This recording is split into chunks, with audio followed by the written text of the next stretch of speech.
Fellow Ghanaians, good evening. This is the 17th time that you are kindly opening the doors to your homes, to me, to enable me brief you about the issue of COVID-19, the steps being taken by government to eliminate it, and the measures being implemented to ease progressively and safely the restrictions put in place to defeat the virus. We in Ghana have certainly come a long way and have made significant progress in combating the disease. The angst, fear, and panic exhibited by many, especially when the first 2 cases were recorded on our shores, have been replaced in recent weeks by a growing sense of optimism and renewed hope that we are on our way to winning the battle against the pandemic. The improvement in the situation is all thanks to the effectiveness of the measures put in place by government, the cooperation and support of you, the Ghanaian people, and most certainly by the grace of Almighty God. Nevertheless, I appeal to each and every one of you to continue to tread on the path constructed by government and follow religiously all the social distancing, mask wearing, and enhanced hygiene protocols. They are and will remain our weapons in the struggle against the virus.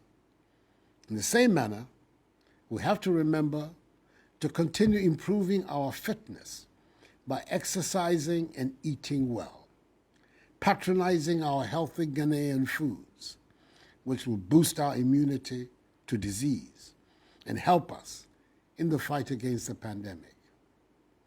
When I delivered update number 16, exactly 3 weeks ago, the number of recorded active cases, that is persons with the virus, stood at 1,847.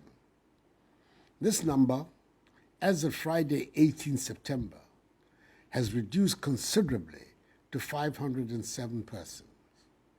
There are currently some regions in the country without active cases. Greater Accra, Eastern, Ashanti, and Central regions account for some 80% of the active cases. As of Friday, 18 September 2020, the total number of tests conducted is 470,730.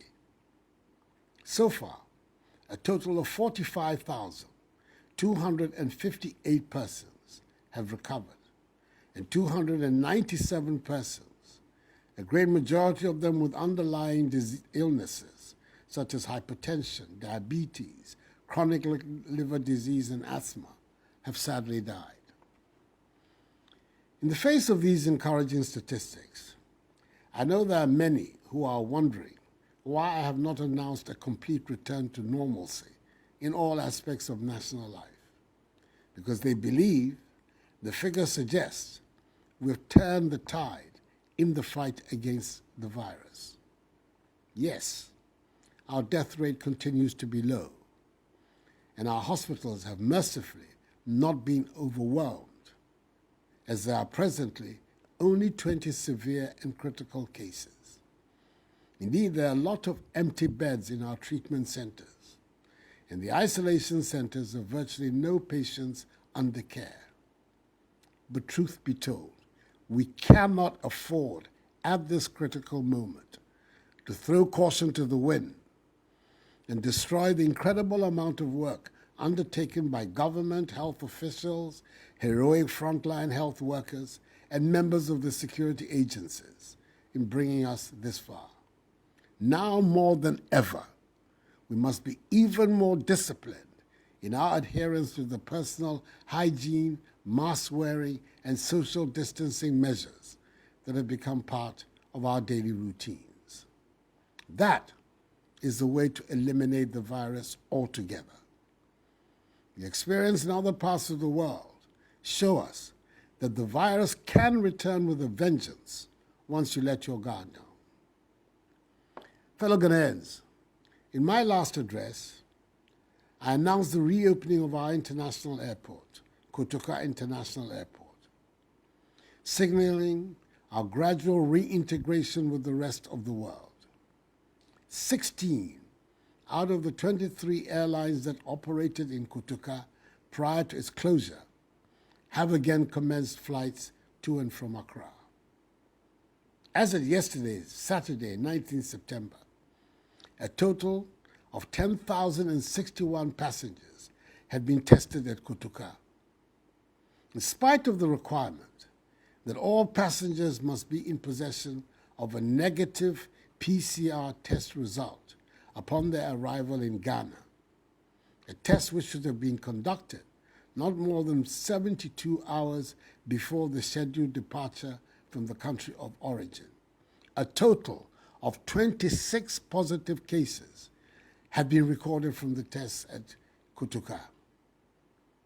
Let us pause for a moment and imagine what would have happened if these 26 positives had not been detected and had been allowed to mingle with the population.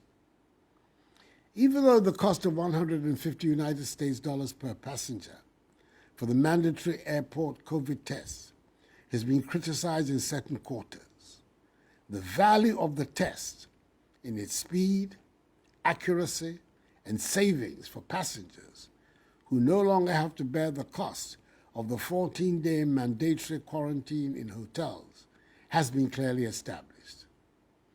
It is worth noting that a lot of people who have experienced it firsthand, the service being offered at our international airport, have praised the country for the innovation and farsightedness on display at our airport. Let me assure you again that as President of the Republic, I will do everything in my power to protect you and stop the importation of the virus into our country or limit and contain its spread. This is my solemn commitment to you. Fellow Ghanaians, on Friday, 18 September, 561,674 JHS3 students completed the Basic Education Certificate Examination, BECE. SHS3 students also, on 5th September, wrote the last paper of the West Africa Senior Secondary Certificate Examination, WACSE. I am particularly excited at this development because despite the fears and genuine anxiety expressed by some and the criticisms proffered by some in the political space, these students have gone to school, studied, sat, and completed their examinations unscathed. Their forward march in life has not been interrupted. And by the grace of God, the predictions made by some of widespread infections and even deaths did not materialize. I pledged I'll be the last person to put the lives of students at risk, and I express my deep appreciation to all parents and guardians for the trust reposed in me and my government. I pray for the success of the students in their exams. As has already been announced, relevant arrangements and logistical deployments are being made for the return to school of second-year, junior, and senior high school students. Continuing students in the University of Cape Coast, the University of Health and Allied Sciences, technical universities, and some other colleges have returned to school, and I've been reliably informed that adherence to protocols is high. Long may it continue. On Monday, 14 September, I extended by executive instrument the mandatory wearing of face masks by another 3 months. So until 14 December 2020, the wearing of masks remains mandatory, and the law enforcement agencies will be required to ensure this directive is respected by all. It has served us well in the fight against COVID-19, So I urge each and every one of us to wear our masks and do so correctly anytime we leave our homes. It is the new normal requirement of our daily existence until the virus disappears. Towards the progressive easing of restrictions, government has taken the decision to allow the resumption of training in all contact sports, taking into consideration the imminent participation of our national teams in international competitions. Indeed, some national teams have already been given the dispensation to begin training ahead of their international engagements. All sports people who are camped are to be tested regularly.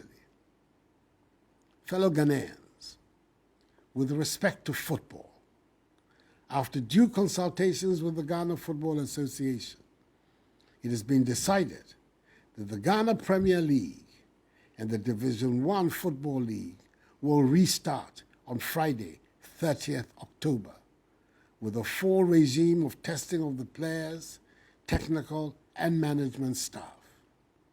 No spectators will be allowed at the training centers. And when actual competition resumes, seating at all stadia will be limited to 25% capacity to ensure social distancing. Wearing of masks by spectators at stadia will be mandatory. The restart of all other sporting competitions will be determined on a case-by-case basis, pending consultations between the Ministry of Youth and Sports and the respective sport associations. Private burials, still with a maximum of 100 persons, can continue to be performed. Our borders by land and sea will remain closed to human traffic until further notice. Beaches, pubs, cinemas, and nightclubs remain closed until further notice. All other institutions that have been cleared to function are to continue to do so in strict adherence to the COVID-19 protocols. Enuanom, Onyankopɔn adaroma, nneɛma ɛyɛ ba ɛwɔ yare no ho. Nanso, ɛda so wɔ hɔ, ɛnkɔɛ. Enti, yɛnkɔ so ndidi nhyehyɛeɛ a aban ɛde ato hɔ no so. Titiri, ufifi a, hyɛ mask, kɔsi bere a wobɛba fie. Ɛno na ɛbɛboa ama yɛntumi apam yare ɛfiri yɛn man mu. Anyamime, nyumodromo, ni bin yano jogba, ye helal befa. Simon, what shweko hela kra, nuwe wo. Wayano, nu waye hela gbejiani. To, ni af amlamo kefoshi. Beni afe ni waye hela ni nkunim. Titriye, ke washishiya, wawo maske. Kashi beni wabab kuwose. Energy noni ba wawo ni washwe hela akra kejamaneni. Fellow Ghanaians, as we work to rid the virus from our shores, let us continue to remember at all times that this virus is no respecter of persons and has wreaked its havoc on every country on the planet. There are countries that are imposing lockdowns all over again. Others are imposing curfews, all in a bid to curb the onset of fresh infections and a second wave. Let us continue to look out for one another and remain each other's keeper. United and with one goal in mind, we will emerge victorious in the fight against COVID-19. 0 active cases must be the ultimate aim.